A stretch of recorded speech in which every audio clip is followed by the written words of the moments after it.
این نورسان و جوانان اشتراکچیان آزمون‌های سطح جمهوریوی فروغ صبح دانایی کتاب است. آزمون تاجیکستان وطن عزیز من علم فروغ معرفت بوده. آخر ماه ینور در ملاقات با نمایندگان مقامات اجرایی حاکمیت دولتی ناحیه واسع و راهبران مقامات‌های حفظ حقوق شرکت دارند. چاره‌بینی مذکور با اقدام کمیته اجرایی حزب خلقی دموکراتی تاجیکستان راه اندازی گردیده. مقصد آن ترغیب و تشویق حیات سالم، تربیت جوانان در روحیه وطن دوستی، رسیدن به قدر ارزش‌های ملی، دستاوردهای دوران صاحب استقلالی تاجیکستان ارزیابی گردید.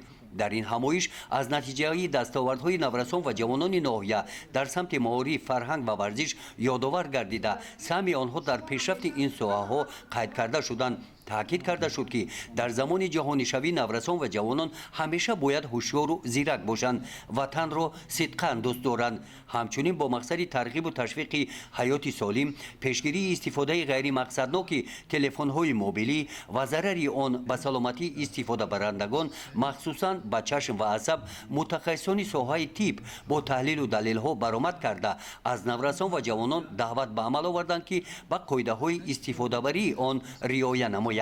در این همایش از تاریخ خلق تاجیک و دوره صاحب استقلالی آن ویکتورین گذرانیده شده. با سوال و جواب ها با حاضر جوابی و دانایی نورسان خاطر اشتراکچیان همایش باز هم بالیده گردانیدند. در جنبش به اشتراکچیان بهترین تحفه‌های مالی تقدیم کرده شدند.